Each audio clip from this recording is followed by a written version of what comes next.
replay. I think this is working. I think we're live. Good, good. Okay.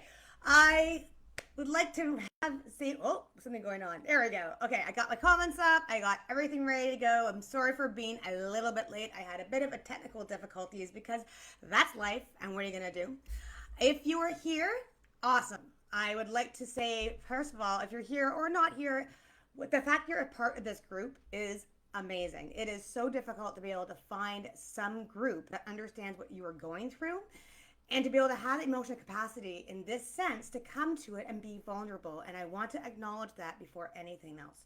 You have made a commitment to at least be part of this group for the next week. And I would like you to, if you can, as much as possible, to participate and post and be vulnerable because this is your safe space. We understand what you're going through. We want you to make sure that you are safe here. Okay?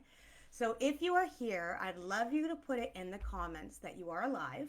That will very much help me because it also tells me that I can help interact with you later on. And if you are here live, you will be getting an opportunity to get a gift at the end of the session. So each time you're here live, you will put in another chance to get this gift, which is going to be a surprise, like a little Christmas thing.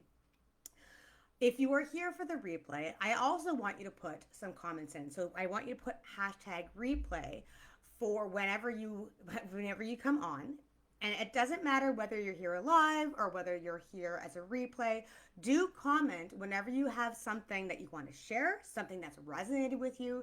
People sometimes use the term gold nuggets, which is an interesting term. I'm not sure if I like that analogy, but something that resonates. If you find something that resonates or something that you want to share, as I said, please, please, please do, because this is your safe space to do so. I will try to look at it each time I finish a module session. There are 3 sessions in this. Hi, Crystal. I'm so glad you made it. I was hoping you'd make it. I'm so glad to see you here. Yeah, so if you can, I'll go back to the comments at the end of each module to see if anybody's talked about it, to go on some kind of reflection questions that I'll have at the end of each module. And then at the end, once we finish everything, I'll go through as we recap to see if there's anything outstanding or if there's anything we didn't get to. Hi, Jen! Glad you're here. Got 2 people live. Woohoo! We will kind of overall, we'll figure out what's going on. Okay, so this is day 2. If you have not seen day 1, go back and watch it. If you're on my email list, you would have gotten an email link, an email with the link directly to it.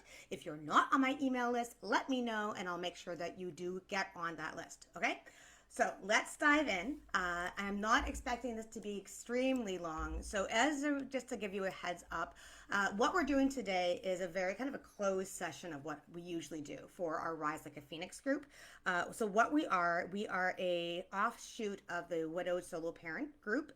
Rise Like a Phoenix is my group where people come together, widowed solo parents, who want to find that connection with other widows to be able to help them get their leg up, to get the feedback that they don't have because their partner isn't there, be able to vent, be able to get that support from each other. But more importantly, and this is the key, we're not just a support center in the sense we get to vent, we are finding our ways forward. I'm very action based. I was spent over 13 years in the educational industry as a project manager, and I know how to make things work in a certain way. I've done courses, I've done content development, both print and digitally. So I know how to put together events like this. And the way I work it is that there is always going to be an introduction, there is going to be a topic that we talk about, and then at the end there's some actionable steps you can take. That's the important part. What can you do to be accountable to yourself and to know what steps to take? Because honestly, if you haven't been here, you don't know what the heck you're doing, and this is the space to do it. So this is a closed group session, or usually when we get together as a week. Every week we have an open discussion where when we have the reflection questions, we do go through and go round robin to see if anybody wants to participate. It's at the very end of it, we do have another close-up session, but because it is an interactive, it can go up to 2 hours, which is fantastic. People come in and out. I would like you to be there the whole entire time. This is a closed session. This is much more relaxed. You don't have to go on camera, so just you have the ability to be behind. Fantastic, Crystal. I will let you know what that's about because I think you actually would be a really good candidate for it. And we obviously connect in a certain way already. Anyway, so I'll got more information about it at the end of the week. We'll actually do a very much interactive live on the Friday, so you get to kind of test the waters to see if the group's right for you, because this is a big thing. Being vulnerable is a big thing. So closed group, here we are going. I got to keep going because I can go on about this group for forever. I am, as you can tell, very passionate about what I'm doing. As a complete aside, just make sure you know who I am. I'm Sarah Gallagher. I am the widow and solo parenting coach. I've been doing this for 6 years now, helping young widows figure out where their next steps are and get that beacon and spark of life back again in their new identity to know what to do going forward and have the strength and the knowledge to be able to be on their solid feet so they can help their kids. So I help in 3 different ways. I help with the grief management, I help and education. I help with the solo parent aspect, and that includes not just the solo parenting, but also helping your grieving kids. And I help you as a widow find your new identity. So there's 3 different aspects. If you'd like to know more about those as well, I have courses, and I have one-on-one conversations, and I also have the membership group. Okay, I gotta keep going because you can tell I love this stuff. I'm here for you guys. So the topic of today is honoring your emotional capacity. First of all, I do want to again say I am so glad you are here. The holidays can be incredibly overwhelming, and it's both emotionally and physically and mentally. It is everything. And if you've probably felt it yourself, and people don't talk about this with grief, it will probably affect you in your body as well. So if you're exhausted right now, it's probably because you have so much weight of the emotional and physical and mental and everything is coming down. And also, let's say spiritual too, right? And if you felt this weight, I want you to know that you're not alone. Okay, it feels incredibly isolating, certainly during this time, especially during this week between Christmas and when the kids go back and it's all just you, just isolated. But I want you to know that just you being here today is a powerful step towards honoring yourself and your emotions and your capacity for this season. Okay, so I want to be able to talk about, I go forward, because if you're here yesterday, we talked about how you can have the expectations. And how you can actually identify those expectations, what are right and wrong, and how they have changed over the holiday season. Today, we're going to go through the next step of that. Is that now we've honored we're going to honor your emotional capacity during the holidays, and this will also be good for you for other milestones that come up, or even during different triggers.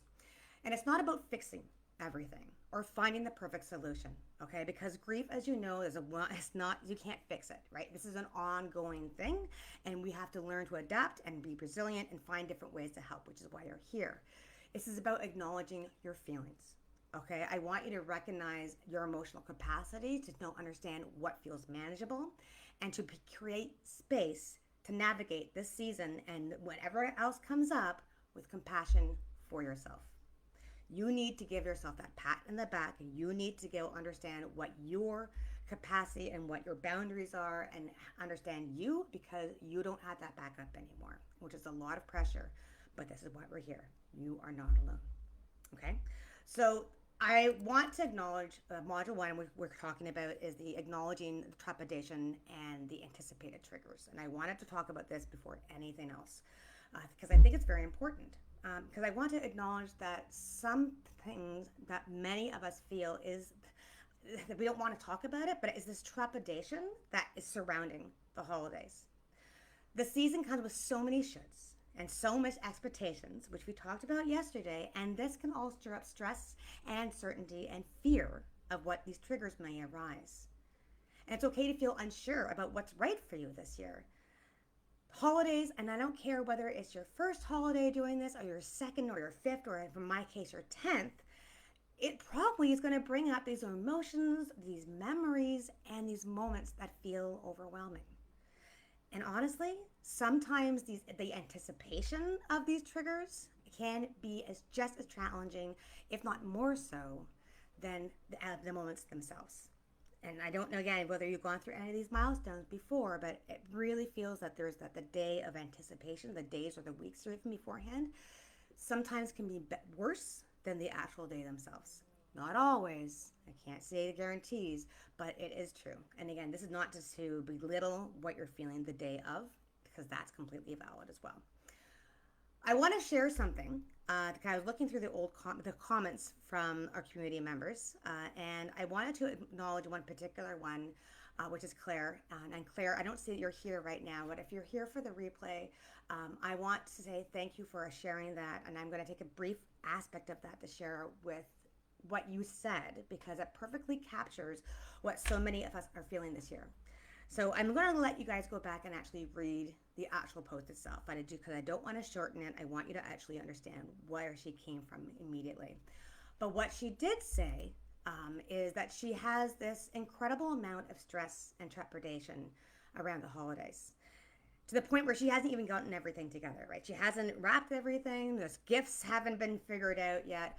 But she got the Christmas tree up. And her 2-year-old did all the decorating, and apparently she found it was incredibly sweet. And you know what? I think so too. And Claire, if you are here, I would have loved, even if you're here for the replay, and if I said in your comment, I would love to see a picture of this Christmas tree. And if anybody here wants to put their Christmas tree picture up, please, please do. And if that's the only thing you've gotten done, that's okay. You know, be grateful that this is what you've gotten done. I want you, I love the fact too that you're, I think Claire, I do want to mention this too. I want you to be grateful for you as well, because what you shared about trepidation and the anticipated emotions around the holiday resonated so deeply with me, because your feelings are so real and they're so valid. And I know many of us in this space feel the same. I want you to know as too. I'm going to speak to all of you, Claire and Jennifer and everybody else who's here. Sorry, and Crystal, I'm sorry. Even the small victories, like putting up the tree or even just waking up that morning and being there with your kids, it can feel monumental, but they are these fantastic steps forward. And it's a beautiful reminder that what else you're doing, even if it feels small, it's enough. And it's okay to let go of some things while holding on to others. So I'm going to have some practical tips here. I want you to realize that you have to identify these practical triggers ahead of time, because we're always going to have this plan B, because now you know the worst can't happen, right? It's already happened. It could happen again. So identify what those triggers can be. I don't want you to be all paranoid about it. Be honest with yourself. What could come up and what can you do to handle them? I also want you to be aware that it's okay not to have all the answers. I want you to give yourself permission to navigate this one step at a time, whether that's one day at a time or an hour at a time, or even at certain points, if it's the moment itself, just trying to breathe. You need to be able to give yourself permission that you are knowing what your boundaries are, and you have to know that you are doing the best thing for yourself and your family. I need you to lean into support. I need you to lean into your own support. I need you to lean into your support, your belief in yourself. But I also need you to lean into the support of the friends and the groups of the family, or whoever it is who can help you when the weight feels heavy. If you want more information about that, I would like you to go back to the first replay we did on Monday, because I talk about a bit more about how to trust what to let in and what to let out. Okay, but if you do have that support and identify it, lean into that. It's okay to be vulnerable if you know who you can be vulnerable with, and you have to give yourself permission that you can do this.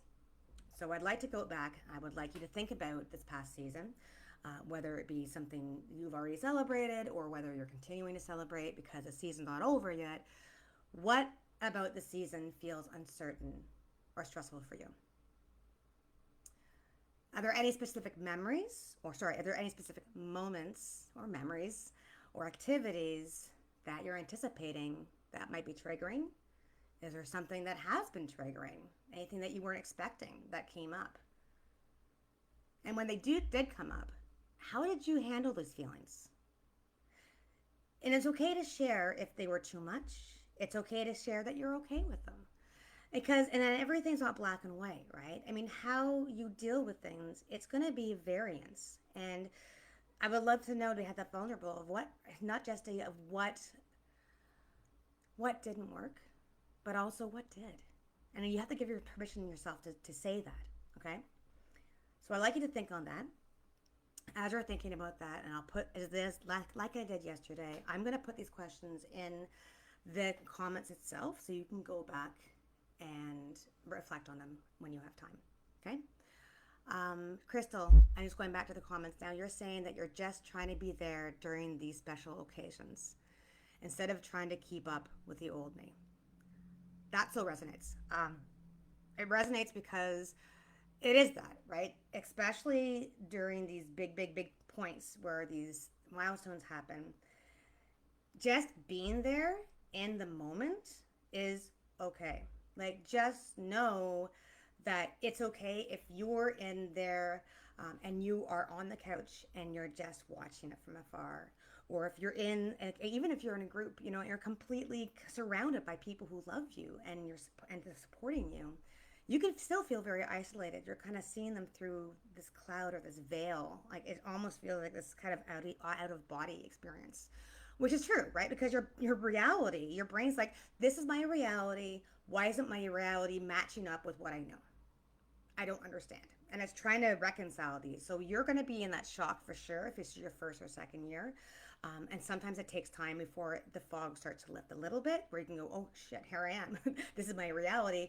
And then you can think about how you can reconcile those things. And that's what I think the next point, as what your Crystal was talking about, is that you have to stop thinking about your own barriers or your own bars from before. You're under a completely different amount of stress than you were before. You were under circumstances that you could never have anticipated. Even if you did have anticipated grief, it's still not the same until you've gotten there. You can't anticipate necessarily of trying to do the same things you could do before because it's just you now. And especially if you're a mother, it's just you not holding yourself together, but it's being there to help hold your kids and their grief and how they're handling it. And you know, you're dealing with all of this, plus the expectations of Christmas and the anticipations and ever triggers and everything. You have to be aware of your capacity. And if you want to you can't put the same bar up as you did before. You have to respect your limits. And this goes into our next module, which is identifying your capacity, your emotional capacity. Give me a sec. Let me get some coffee. Do you have any coffee, guys? Do you have any chance to actually get together to get that? So I don't know whether you saw this or not yesterday. I have this Mama Bear cup. This was given to me by my sisters about 4 years after Mike died. And it is my favorite cup, and I bring it to me for big sessions like this because, to be completely honest, I'm very much an introvert. So being out there and talking about these things and being vulnerable is actually quite difficult. But it takes time, and you get used to it, just like you get used to being there around other people during these seasons and being truthful to yourself. But it takes time if you're not there yet. You know, I think my cream's curdled. Ugh, it's gross. Anyway. Again, anything that comes up, do something about this. Sorry, I got distracted. Crystal, I saw it's exactly. If you see something, put a comment up. Crystal says she tells her kids a number between 1 and 10 where she is on anxiety or sadness scale, so they understand my mental state. I love that. That is awesome. Oh, Crystal, that's fantastic. So first of all, that tells me that you are self-aware enough that you can actually sit there and figure out where am I, and you're giving yourself that space too. I also love the fact that you're saying, hey, guys, be aware of this. This is how I'm feeling right now. And if I'm right, Crystal, you actually I know you have 6 kids. Some of them are on the older scale too. So they can actually respond to this, which is fantastic. And I'm really hoping that they respect this and they help you, not just to honor you for that, but that they're going to help your younger kids who may not be as accepting of you taking the time to yourself to be able to help them get in together as well. I also love it because you are opening up the conversation with your kids to say, listen, you are allowed to have that gray area. You're allowed to have anxiety and sadness and grief and happiness and all of it. So they can see if they can identify their mental state too. I do want to point out though, because if some people may not have an older kids, younger kids don't have necessarily that same kind of capacity to be able to identify because their frontal cortex hasn't actually developed enough that they can. So for them, they might not know. They might just go from a drop of a hat from like, I'm okay, or I'm not okay. Right? And we know that too. But you actually even bringing this up even when they're younger does make a huge difference, and it opens the door later on, right? And there are different tricks and tips for this too, but that's a completely different subject. I can go off topic, so I don't want to. Thank you, Crystal, so much for identifying this and to share. Jen, too, if you ever find something that makes sense to you, please, please, please do put it in there. And again, even if you're here on the replay, put your little things in as well. Okay, I will come back to it and we will discuss this, even if it's offline. Okay, so module two is identifying your capacity. So now that we've talked about the trepidation and we talked about the triggers, and I do very briefly want to go back to that because I forgot to mention, if you want any information about that triggers things, there are two different types of triggers. There's the short-term triggers, ones that get you in the moment, and then there's a long-term triggers, which is the how you can deal with kind of build up your resilience and about how to deal with those long-term things that come up. And if you want some kind of resilience training on that, I have this as well for you. So let me know. This is, again, a separate thing, but I do want to mention that there is help there if you need it.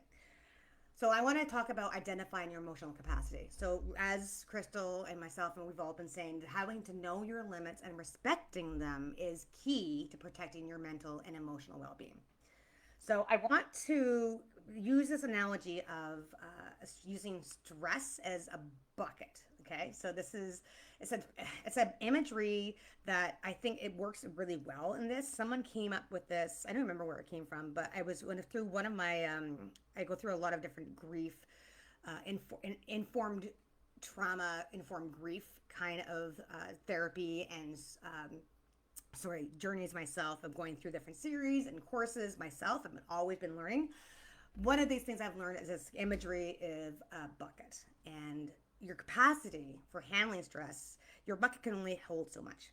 Okay, it's this analogy. This is a simple way to understand how stress can build up and how we can manage it, and it's a tool that we can use as a solo moms to keep in mind for ourselves, but it's also something that you can share with your kids to help them understand their emotions. I'm going to see if I can actually put a comment in. Yes, I can. Okay, so if you want to look at this, guys, later, here's a resource, and I'll put it in the email later on as well. This link is a wonderful example. It's a YouTube link that you can share, look at later on, which will help explain this a bit more in detail. It's about, I don't know, I forget how many minutes long. It's a couple minutes long. It is definitely geared towards the older kids, but it can be used for the younger kids as well if you can be there to explain it with them. It is really cute. It's like a little illustration drawing style as you go along. It is a wonderful tool. Look at it later. Don't look at it now. Look at me now. Okay. Anyway, so the analogy is that if your bucket holds everything that life throws at you, okay, you got your grief, you got your parenting, you got the holiday pressures, you got your finances, you have the household chores. I mean, it's so much already, right? With the grief is like another layer on top of that because that just that's like another bucket thrown onto a bucket of stuff. So, and I want you to acknowledge that just like a bucket, your capacity can only hold so much, right? So stressors like missing your partner, like juggling all holiday tasks alone, like managing your kids' emotions, it fills up this bucket. And when your bucket is full, it starts to overflow. And that's when you feel completely overwhelmed, burnt out, anxious, or just done with it all. Right? Just completely done. And just as a side, I just want you to know too that there is a difference between being exhausted, as in tired, and burnt out, which is what we're talking about here, which is the emotional capacity when you're overwhelmed, burnt out, and just done. Okay? Exhaustion is different. And again, we talked about this in our widows group before in Rise Like a Phoenix about how to identify them as well. And if you join us, you'll get access to everything we've done in the past. I'm just kind of going off segues. I'm kind of going with the flow, guys. This is such a casual thing. Okay, going back to the stress bucket. So some years, your bucket, it could feel bigger and it could feel that you're able to take on more stuff. Okay. And then there's other times where it's just so full with all this stuff that even one small drop can feel like too much and you're going to lose your stuff. Like when I say lose your stuff, I mean like, and I know what, I do this. I'm, again, 10 years into this. I'm still solo parenting, not without, I mean, dating's a completely different thing too, right? Not the best person for that. Anyway, but going through all this is sometimes the smallest thing can just set you off. And other times you're like, Fine, it's fine. This doesn't bother me at all. It all depends on where you are in that moment in this year, and knowing being aware of that. That's an act of self-care. It's respecting yourself. So I want you to give you some good news. So you have taps on this bucket, and when you use those taps, you can open them and you can drain the bucket. The taps are your coping strategies. Okay, it's things like setting your boundaries, things like asking for help, and things like giving yourself permission to even do things like skip a tradition or skip something that feels too heavy for you this year. Setting boundaries could also mean like making sure that your kids are doing what they're supposed to do, like making sure that they are with you and they're supportive of you. It could be setting boundaries with your other extended family. It could be asking for help from someone to say, like this, we brought this up in yesterday's too, of saying, listen, I need someone I can tap out to, even if it's just a, can I call you? Or text you if something is overwhelming. Whatever that is, these are taps that you can use to drain that. And as Crystal says, take it from a 10 and kind of bring it down a little, right? You're recognizing your emotional capacity for the season, what you can take on, where are you feeling tender, and how you can guide yourself. And because of that, knowing how to guide your children through it. Some of these triggers are going to feel anticipated, and others are going to catch you off guard. But every holiday season is different. And your needs this year may not look the same as the last year, or they're not going to look the same as next year. This isn't a one-time fix. Your bucket's going to change, your life change. That's what life is, right? This is our way of knowing how to go forward with this. And your job isn't to have it all figured out. It's about listening to yourself and honoring where you are right now. Because if you do this to yourself, guys, too, you're also going to be teaching this to your kids. I don't care how old they are, they're going to pick up on this. So I want to give you some practical tips. The first one would be plan for anticipated triggers. Okay, I want you to think about the moments, and maybe you can think about what happened in the past season or what you're anticipating. I want you to think about moments where they were heavy or they will feel heavy. You're anticipating them to be big.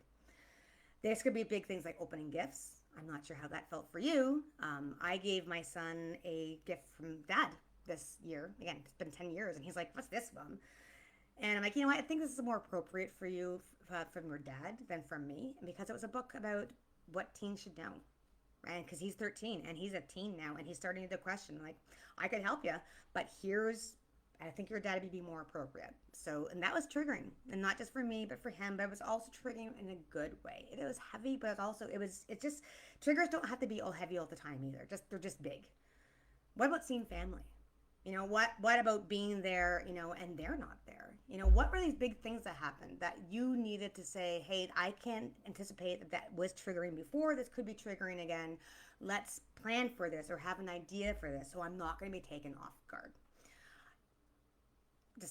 I also want to mention really quickly, though, do not be paranoid. There is a limit. Be aware of that. Try to be reasonable with it, too. What could be a big thing? This is more likely to happen, right? So the number 2 is to respond to unexpected triggers. So as we said, not everything can be predicted. If it's a memory, if it's a comment that somebody says that is completely inappropriate, or a situation catches you off guard, pause. Just take a moment, take a deep breath, and ground yourself in the present. I cannot tell you how many times I've rushed through things and I've just been because I'm a mama bear. Like, I will go off of a triggers moment, and they'll come back and go, "What? Why are you guys so upset?" Like I've been upset. It's been like 2 seconds already. What's going on? Taking that breath can be difficult, but if you take that breath and ground yourself, and just for the moment in that present, it's okay to be just there in that moment and hang on to that. To know that's okay, and breathe and just flow through it. That's the meditation idea of, you have this feeling, you have this thought, you're going to recognize it, breathe, and then you're going to put it on a leaf and you're going to let it wash away down the river. And you know what? That was a moment. It's done. Okay? Number 3 is to be flexible. I need you to let go of the idea that things need to go as planned. Okay? If something doesn't feel like it's too much, allow yourself to change course. Okay? That bar doesn't have to stay where you originally set it. Like, let's say you've planned something. Like me, for me, it was we were supposed to have my mom come over. She got sick with pneumonia, so we couldn't have Christmas Day. So that fell apart. It was just me. It was weird. Didn't like it. Liked it because of the kids. It was just me and them, which was nice. Didn't like it because it was just me and the kids. That didn't go as planned, right? And that was okay. I had to go in the moment, but you figure things out. Like I had to be flexible. What can we do instead, right? Be flexible and be aware that that could happen. And again, number four is to lower that bar. It's okay to bring it down. You know, if it's decorating the house, if it's cooking a big meal, if it's attending a gathering, but you know it's probably going to be overwhelming, scale it back. You don't have to do it all. Okay? It's not you and your partner anymore. It's you. It is you. And to know that you can't do exactly the same thing, and that's okay. What you are doing now in that moment is what you need to do. Your well being matters more than any task or tradition. My mom really, really, really wanted to be here for Christmas. She had pneumonia. She felt horrible because she felt like she was destroying the kids' traditions and their family spirit and their holiday spirit because she wasn't here. She didn't, we didn't want to be here. Not just because we didn't want to be sick. I don't want pneumonia, but also because her well being matters more than anything. You know, we actually had to postpone it again because my sister, my brother-in-law, he got sick. So like, whatever, lower that bar. It's okay. Your well-being matters more than anything else, even your kids' presence. Okay, seriously. So I want you to think back. I want you to think about what felt manageable to you this year. What do you feel you could do? And I don't even care if it's a big thing or a small thing. I want you to see what did you do that felt manageable. I want you to think about what are there certain things that you did, any traditions that you thought you had to do, any activities that you had to do that were felt just big, like big, overwhelming because you couldn't handle them, or big because they're big and happy. Like it goes big each way, right? It's not just the sorrow; it's just big. And we'll go into traditions later on in this week. But is there anything briefly that was big like that? And that because when going on that same theme of it's not necessarily these big bad things all the time. What felt comforting to you this season? What gave you a breath back? What felt restorative this season? What was something that really filled your cup? You know, and I don't mean the bucket in that sense. If we're going to use the bucket analogy, what allowed you to kind of open up that tap a little bit and get rid of that stress and just go, oh, I can breathe a bit more, it's not as heavy. Can you think about what that is? And again, I'll put these comments in there in the actual time stamped as I go through afterwards. So if you want to take some time to think about it, do. But I would encourage you to come back and talk about it. Okay? I will come back to it. We all will. I want you to be gentle with yourself. Okay? I want you to know that this season is not going to be the same holidays that you knew, and that's okay. Okay? I also want you to know that it's okay that you're not in the Christmas spirit, and it's okay to feel joy when it happens, and it's okay also to let grief coexist alongside it. Because both of the emotions are valid, and neither of them cancels out each other. Which goes into the next module.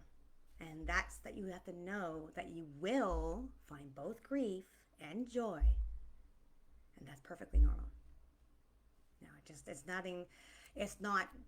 grief isn't just one thing, right? You know this. And grief isn't fixable. Grief is now part of your life, but grief is not the same as mourning. Okay, this is something I'm really, really passionate about. Grief is something you carry with you, and it's because it's part of you. And you're always going to be a widow in some way, but mourning, that's when it is debilitating and you can't move and you're in this fog and you're just like, that's the mourning, and it morphs into grief. And you can't fix it, and that's okay, because joy and grief and happiness and loneliness and exaltation and love, they all can coexist, even during the holidays, which is why they're so big. You might laugh with your kids one moment, right? And then feel the sting of loss the next. Opening presents. Delighted. Delighted that they liked what they got, what they got. But so sorrowful because he wasn't here to see it. Right? It doesn't mean you're doing anything wrong. It means that you're human. You are human, and that's okay. You are living. You are dealing with all of this. That's okay. This is life. You are living. You're human. The holiday season can amplify both ends, the emotional spectrum, and it brings unexpected moments of happiness alongside reminders of what's lost. And it can go back and forth in all these different categories, and that's okay. Crystal says that she started taking walks after work. It's not specific to the season, but taking time to be in nature and allow my grief to be written all over my face without my family making me feel better was the release I needed and will continue to need. Oh my goodness, yes. It's one of the reasons we're here, right? I mean, we have to be aware too that the boundaries that we have do exist even within our own family, because they're not going to understand what we are going through. In fact, no one's going to really understand individually what you're going through. The only people who even have a close to idea of what you're going through is us. People right here in this group. We understand what you're going through, but at the same time, we also can't know individually. So for you to know that and go, I can't deal, I have to go out, is amazing. Going for walks is huge. And it's one of the first things I actually tell my clients I should do, just to kind of go through the feelings, because your body kind of helps move through your emotions. It helps you move through your mental state. It's a wonderful way of kind of letting them both shut up for a bit, and you're going to just go, and you're just going to go. Being out in nature is huge. It's huge. And if you've ever been to any kind of trauma-informed information systems series, being nature is one of the first things that brings you back, because it calms your instinctual sense of it's okay, you're here, you're grounded in the moment, and it sounds ridiculous, but it really does get back into that core sense of your instinctual primal brain of calming that down. And it's a huge dopamine boost. It's a serotonin boost. I cannot go enough about it. So I love that. And I love the fact that you're also allowing yourself to be out in the open, and you don't have to worry about putting a mask on around your family. You're just by yourself and you're isolated, and go, oh my God, I'm feeling all this stuff. Oh my God, I'm feeling all this stuff. And that's what you're doing here too. And you're acknowledging that. And I want, again, to acknowledge this, Crystal, the fact you're doing this, and anybody else who, again, wants to share, please, please, please do, because this is your space where you are giving that sense of self-compassion, even in these moments, okay? Because these moments are going to feel disorienting. I can't say that. Disorientating? That's horrible. Bad English. And you're going to wonder, how can I be happy when I'm grieving? How can I even think about being happy when he's not here? Why am I so sad when everything seems to be going okay? Why am I both? Because both feelings and everything in between is so natural, and it's part of your healing process. Grief and joy, they are not opposites. They're two sides of the same coin. They coexist. Just like grief and love, live, grieve, love. That's my big thing. Live, grieve, love. They are all part of the same. And allowing space for everything, for both is an act of self-compassion. And it's an act of really humanity. Because once we understand that, we are going to be the most compassionate, empathetic people out there. And so are your kids, because of this. You're showing them this. So there's no need to judge yourself for feeling joy. There's no need to resist sadness. You don't have to judge whatever you're feeling, okay? Feeling joy doesn't mean you're forgotten your loved one. And feeling grief doesn't mean that you're failing to find happiness. They both coexist, often in the same breath. And recognizing that you can reconcile this can help you approach not just the holidays, but just life going forward with less guilt and more self-understanding. Okay? The practical tips I'm going to give you, and there's 4 of them again, so make notes. The first one is to allow joy without guilt. So when the joy happens, and I won't care if it's a heartfelt laugh, or it's a beautiful moment with your kids, or it's simply enjoying a favorite holiday treat, or maybe a new thing that you weren't even expecting. Let it in. Let the unexpected in. Joy doesn't replace grief or diminish the love you feel for your partner. Okay? Just like you feeling these things and other people around you can't understand that, that doesn't invalidate your feelings. You have to be able to allow that to yourself. It's your sign of ability to heal and to keep living, you know? And you're here. That's okay. The second thing is to acknowledge sadness without resilience. Like, just let it come. I don't care what you anticipated. I don't care how your capacity of what it is. If sadness shows up and your bucket overflow, that's okay. I want you to take a moment to name it. What was it that triggered this? Is it a memory? Was it a tradition? Was it something? Is it the absence? Was it something my kid did, which reminded me of them? That happens all the time for me. And you're going to find that too as they get older and you go through, oh my God. Or maybe it's the way your kids reacted. Maybe your kid said something and you're like, oh my God, how do I help them? You know, I mean, I've heard so many different stories and like the bigger group, where people were saying like, daddy is up in heaven. Like, I can't get him a gift. Who's going to get you a gift, Mom? And that's sad, right? It's okay. They're processing it. You're processing. Grief is part of your love story, and they're still part of you, and it's okay to honor that together, right? Third thing is to balance joy and grief. When grief feels overwhelming, I want you to lean into that joy. And this goes back to the allowing joy without guilt. Lean into it. Whatever it is, it's okay. Feel that. Even as if it's that moment, if it's watching a movie with your kids, and as Crystal did, if it's stepping outside for a fresh air, you know, if you need to even say, I need to feel both these things. I need to balance that. I need to go outside to take a breath. I need breath. I need to come inside and feel joy. Like, remind it, it's okay, right? You can acknowledge everything. That kind of intertwines everything that I've talked about. And the fourth one, and we'll talk about more about this when we talk more about reimagining traditions later on in the week, is to create rituals for both joy and grief. You can create a simple ritual. Let's say, what are you going to do tonight? Tonight's like New Year's Eve, right? Like, what are you going to do tonight? Tonight's huge.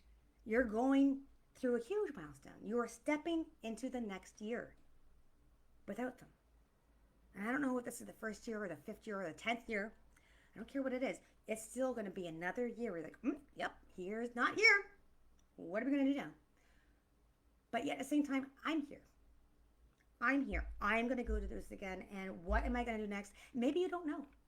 Maybe it's just in that moment you can say, tonight I'm going to sit here, I'm going to light a candle in their memory, we're going to just veg in front of a movie, we're going to do something that we used to do, you know, we're going to kiss and hug each other because I don't have him to kiss anymore, whatever it is, you know, or even if it's just time to set time to be isolated and alone.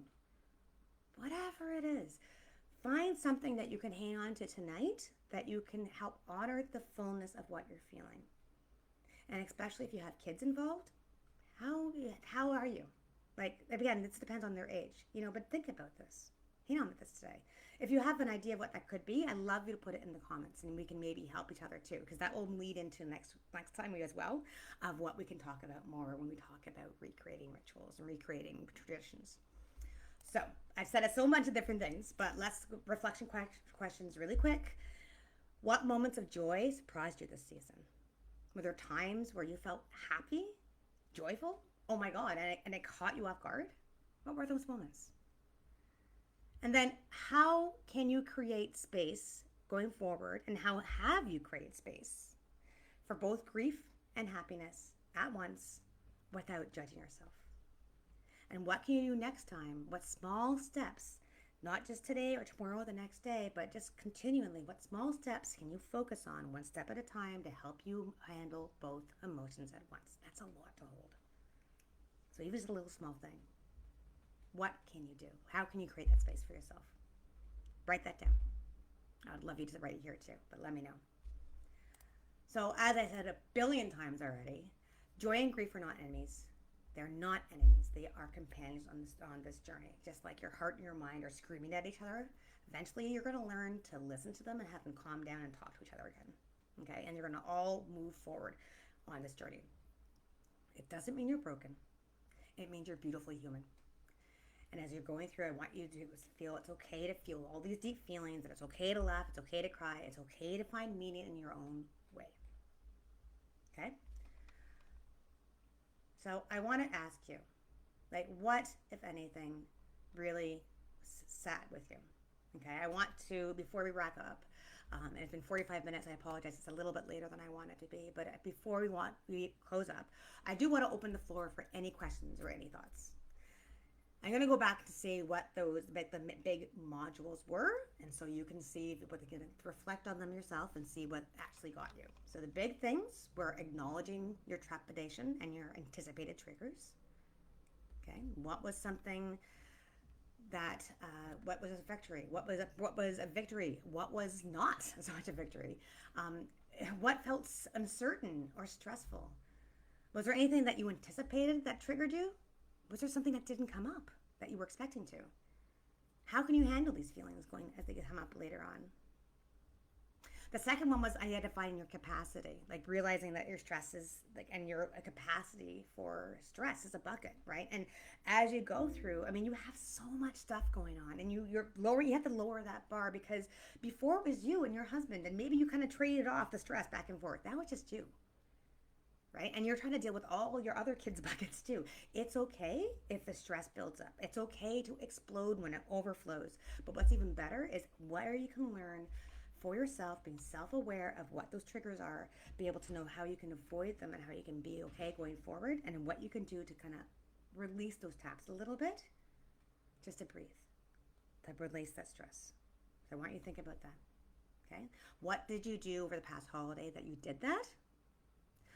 What things were big? What things were these big feelings that came close to overflowing to you? Or what felt good? What felt was so overwhelmingly good too? That's the other thing. Right? And then what could you feel? What felt comforting? What felt restorative this season? What did you do? What felt manageable? Like I want you to think about all these things. And the third module again was to knowing that you feel both joy and grief. And I would love you to explain to me what moments of surprise got you this season. What made you what? And it sparked. What sparked you? You know, what were those moments of happiness? And even if it was just vicariously through the spark of your kids' eyes, that's something. You know, and sometimes that's what you have to hang on to before you finally find it yourself, which you will. And the next thing is how do you create space for both grief and happiness without judging yourself? Right? How can you know to get those small steps that you know that you can do, hold both these emotions and everything in between at once? Because that's really important. You can reconcile those. How are you going to do that? What works for you? So if there's anything else, and I see nothing else here, but do comment here if you have anything else that we have not touched on that you would like to explore further. If there's any specific situation that you're navigating this season or going forward that you'd like some guidance on, if you'd like me one-on-one, you can DM me directly. If you would like to do it to the group, I'm sure we have lots and lots of people here. We have some people who are here for the first time. We have some people here for the second time or third time. And we have people here from the Rise Like a Phoenix group. So we're all over the place. We have so much that we can share for each other too. Do share. And I want, as we're closing up, I do want to remind you that this season is yours. This season is life. This is yours and your kids. And there's nothing saying what is right for you. There's nothing saying there's no rule book. There's no checklist for you to follow. There's ideas and there's boundaries and there's guidelines. There are no steps of grief. Let me tell that too. But they don't apply. They don't apply at all to grievers. There's nothing in between. There's ways to go forward, but there's not that. Whatever it is, what journeys for you and what your journeys are for your kids, it's you know best. And it's finding what feels meaningful and finding what's manageable, what your capacity is, where you are right now. Okay?